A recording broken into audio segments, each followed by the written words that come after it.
Hi guys, and welcome to my channel. How are you doing today?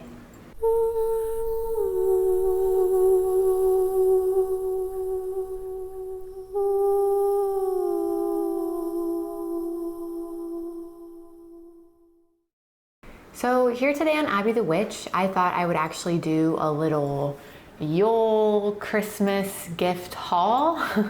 A lot of the things I got were very witchy, very pagan-y, and spoiler alert, most of them are books. Like 99% of my gifts.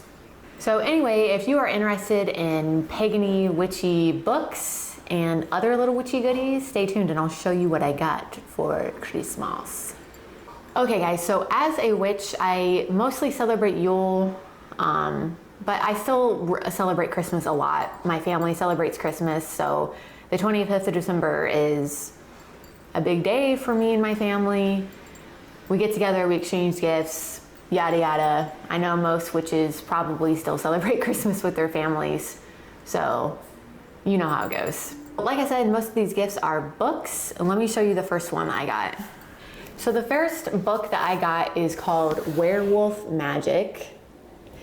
And if you've been following me for a while now and following me on Instagram, you may already know that I am really big into my inner wolf, my wolf spirit guides, wolf gods.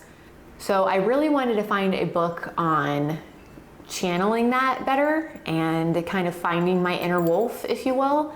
So this book is perfect for that. I haven't gotten too deep into these books yet just because Christmas was literally 3 days ago. So I haven't been able to dive too deep into it, but I have started reading it. And the guy who writes this is a very interesting dude. He started out the book by talking about this adventure that he took, and he unfortunately lost his home, his job, his dog. He didn't explain why, but I'm assuming maybe he had like a house fire or something. I'm not really sure. But a series of unfortunate events made him lose a lot of things in his life. So he kind of, lack of better way of explaining it, kind of went off the deep end and decided to just take what he had, go off into the wild and camp by himself. And he listened to his intuition, he listened to his inner wolf, and his inner wolf told him that he didn't need clothes. He took all of his clothes off. He brought raw meats. He offered raw meat to the wolf god, to the forest gods, and he kind of refound himself, if you will. Little extreme, but super cool, very interesting. I like it too because he dives into the history of like shamanism. He dives into the history of werewolf lore and werewolf cults and things like that, which I think is fascinating. I love history of pretty much anything. So I think that's really cool. And like I said, I haven't gotten too far into this, but basically just how you can channel your inner wolf, how we're all a werewolf, right? And I like it too because he also explains what werewolf really means to him. Like, werewolf isn't literally every full moon you grow fur and fangs and run around causing havoc or whatever. He really explains that it's more this inner animalistic self that you have, that everyone has. It's just a matter of channeling it and finding it, right? He talks about the history. He talks about different exercises you can do. He talks about there's different spells in here you can do to channel your wolf, sigils, all kinds of things. So really interesting. It's by Denny Sargent, okay? And I will try to, if I remember, I will try to link all of these books down below. But so far, this has been a very interesting read. And if you're into animal spirits, particularly obviously wolf spirits, this could be a really good book to pick up. Oh God, I have my cat hair on my nose and it's driving me insane. So the next book I got was The Green Witch. This is a book that I've seen floating around a lot. Seems like a very popular book, so I've been wanting to get my little witchy hands on it. I got this from my stepmom. Thank you so much, stepmom. So it's called The Green Witch, your complete guide to the natural magic of herbs, flowers, essential oils, and more. And again, if you've been following me for a while, you know that my craft is really heavily based on green witchcraft, on herbal magic. So I have all kinds of herbs. I have other green witch books. So this was perfect to add to my collection. Still haven't dove super deep into this, but basically she just starts off by talking about what green witchcraft is, the path of the green witch, that the green witch isn't really she explains that the green witch isn't a specific path for everyone, right? The green witch can be very different, you know, like different green witches do different practices with different herbs. The green witch simply is a witch who has respect for the earth and feels the magic in its abundance, right? In its plants, in its herbs that the earth provides, right? So I really liked that she explains that. By the way, this is by Erin Murphy Hiscock, okay? And she also explains too, which I, again, very much like and enjoy. She also explains that a lot of people get things like Wiccan and witchcraft confused, which a lot of witchcraft books do talk about, right? They like to decipher that Wiccan is a specific, very established religion that utilizes witchcraft, right? Whereas witchcraft is simply the act of doing magic, right? Of utilizing magic, right? It's not a religion, it's an act, right? How many times am I gonna say right? So I can't wait to dive deeper into this book. It talks about different herbs and plants for each season. It talks about different teas that you can make, different spell bags you can make with herbs and plants. So it's not just a list of all of the plants that you can use, which I still love those types of books. Don't get me wrong, I have those in my witchy library. But I really like that she goes a lot deeper than that. She talks about how you can, not only the magical properties behind a lot of these plants and herbs, but how you can utilize them. Really like that. Can't wait to dive more into this book. Let me know if you have this book, because like I said, I've seen this around a lot. I feel like a lot of witches own this, because whether you're a green witch or not, I feel like a lot of witches include a little bit of green witchcraft into their magic. Maybe I'm wrong, but anyway, let me know if you have it and what you think of it. Okay guys, so forgive me, but I do feel like I have to share these books. I'm sure some of you are sick of hearing it, and I promise that I won't talk too much more about it, but I'm pregnant right now. I am currently 12 weeks pregnant. Oh my God, that's so crazy to hear me say out loud. I think the last time I talked about it on my channel, I was only 8 weeks. Wild. But anyway, my family's very, very excited about it. That's probably needless to say. So I definitely got some spiritual books on pregnancy and motherhood. Sorry, there's a dump truck going by, or a garbage truck. Anyway, got a lot of spiritual books and magical books on pregnancy and motherhood. Okay, so the first book I got was Feng Shui. I think that's how you say it. Feng Shui Mommy. Feng Shui Mommy. And I have actually, this is the only book I haven't unfortunately been able to dive into yet, although I am very excited to. It says, creating balance and harmony for blissful pregnancy, childbirth, and motherhood. It's by Bailey Gaddis. Let me just read a little bit on the back for you. Impending motherhood serves up a confusing cocktail of heroic strength and terrifying vulnerability. Our culture has seized on the vulnerability part of this experience and tends to reinforce a pregnant woman's insecurities instead of encouraging her to embrace this most natural time and trust her body, her intuition, and her own mind.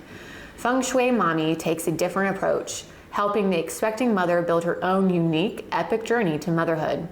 It's about supporting her while she shores up her mind, body, spirit alignment so she can best handle the cosmic kick in the uterus and juicy kiss on the soul that pregnancy is. So it sounds really interesting. Obviously, if you're not a mother or you're not expecting or whatever, this might not be very interesting for you. But I mean, maybe if you're a husband or an expecting father, this could be still really good for you. But it seems very interesting. And what I really like, just by reading the whole back of it and reading the summary of it and reading about the author, she really tries to bring back that more euphoric, joyful sense of being pregnant and birthing and being a mother, which is something I really need because I'm terrified. So I am really excited to get into this. I think it'll be a really pleasant, positive read. It'll be really good for me as well. She's a birth doula and hypnotherapist who works with mothers-to-be, childbirth preparation educator. Excited to get into this.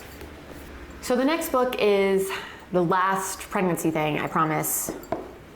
I'm sorry, and if this is annoying, but it's part of my spiritual haul from Christmas, so I'm gonna show it.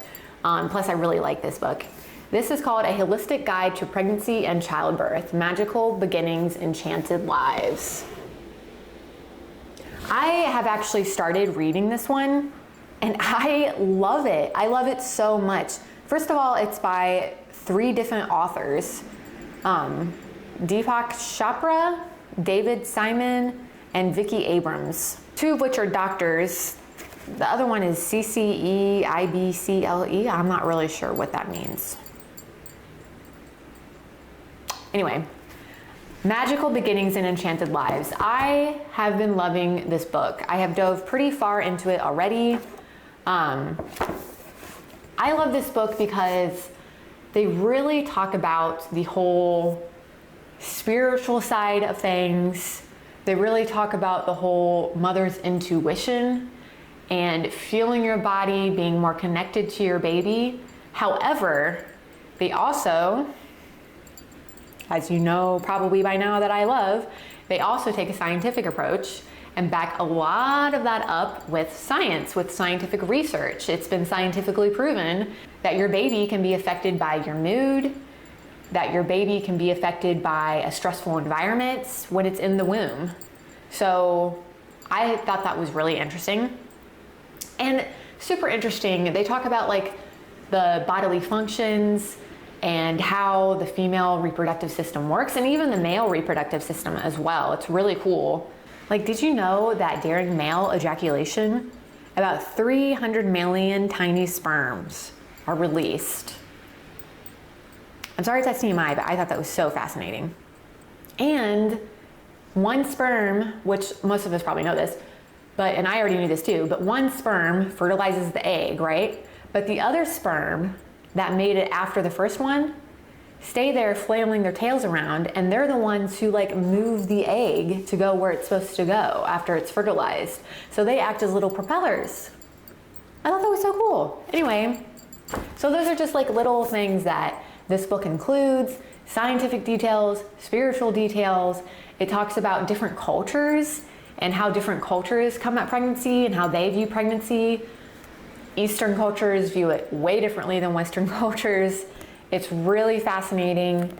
Even, I would honestly say, even if you're not pregnant, and even if you're not a woman or a mother or whatever, you might still like really enjoy this just because it's fucking interesting. All right, guys, so moving on to the very last thing that is actually not a book, and it's not about pregnancy. So, my mom actually got this for me, which she does the best she can supporting me on my witchy path. Not really her kind of path, but that's okay. And she actually got me a really cool little pagan witchcraft gift. And it's handcrafted. It is so beautiful. It's this little tiny witch's broom, which I thought was so pretty. It looks like it has some kind of baby's breath, maybe lavender and rosebuds. I'm not sure what this grass is. Yeah, it didn't really say what all it is. I'm able to guess most of the flowers, but I'm not sure what this grass is. I'm not sure what it is. It's beautiful. It's super soft. It's not like what you would think. It's pretty soft. But anyway, they said this is for spell work, for kind of sweeping energy around, which I thought was really cool. I'm definitely going to utilize this. If anything, I'll hang it. It has a little hanger, so I can definitely hang it above my altar. If you can see, above my altar, I have like a little gallery of stuff. So I'll probably hang this because it's so beautiful, and I'll also be utilizing it for sure. Thought that was so pretty. It also came with, now correct me if I'm wrong, but I believe this is a rose quartz. It's pink. I don't know if you guys can tell on camera, but it's definitely pink. It looks kind of whitish clear, but I promise you it's pink. So I think it's a rose quartz. I'm not a huge crystal witch, so I'm not very good at identifying crystals. Let me know if you have a better idea, but this is pink, so I automatically assume it's a rose quartz. And I didn't actually see this part until today, but they gave me a little handcrafted bell. I thought that was so cute. Very pretty, huh? And I actually already have a bell on my altar. I love utilizing bells and like song bowls or singing bowls. I know a lot of witches don't because the ringing like gives them anxiety, which totally get. There's definitely certain sounds that give me anxiety. I love the sound of bells though, so I do utilize bells in my practice. So that's perfect. Even though I already have one, I'm still gonna add that to my collection. It's great to have, and plus this one's handcrafted, and I just think that's extra special. So yeah, I was surprised. I was really surprised and impressed by my mother's gift to me. It was very thoughtful and very beautiful. It smells so good, and I cannot wait to utilize it. I did not realize that my freaking tablecloth on my altar was bunched up. Let me fix that. That's gonna drive me insane. Of course, I didn't realize it until now when the video is over, but you know, oh well. Okay guys, so that is all I got for Christmas, Yule time, solstice gifts, whatever you wanna call it. I still have to get together with my coven sister, Abby. I miss you if you're watching this, I miss you. We haven't seen each other in so long just because this time of year is just so busy. But I can't wait to give her her gift. I wish I could show you guys what I got her, but I know she'll probably watch this video, so I'm not gonna say.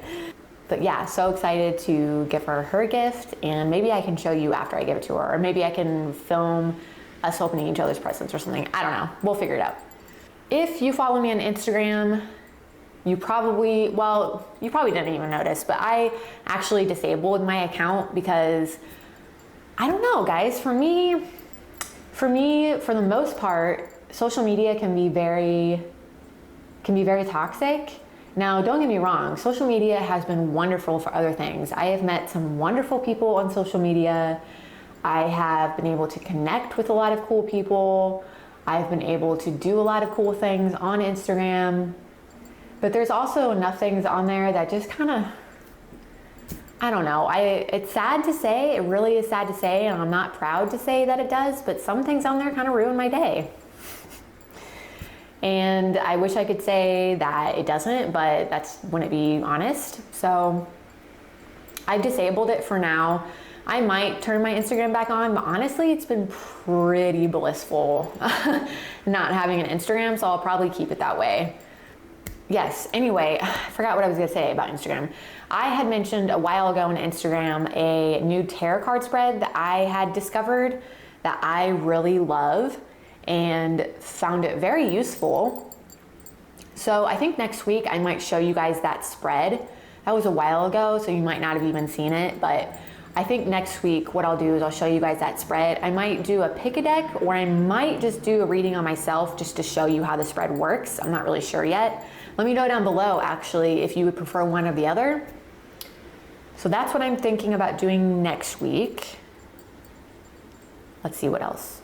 Oh, and also because I disabled my Instagram, I think I'm gonna start, instead of linking my Instagram, I'm going to start leaving my email down below, because a lot of the people who follow me on here, that was one of the beautiful parts about Instagram is networking with you all and getting to know you all. So obviously I can still get to know you through the comments and everything like that, but if you would like to message me or talk to me more, I'll leave my email, and that's honestly just because I want to hear from you. I'm not saying any of you are like dying to reach out to me or anything, but I'll leave it just in case, and I would love to hear from any of you if you ever want to. That would be lovely.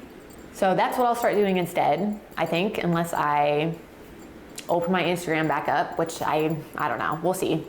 Anyway, guys, I think that's all I have for you today. So until next time, I hope you stay very well. Thank you. Bye.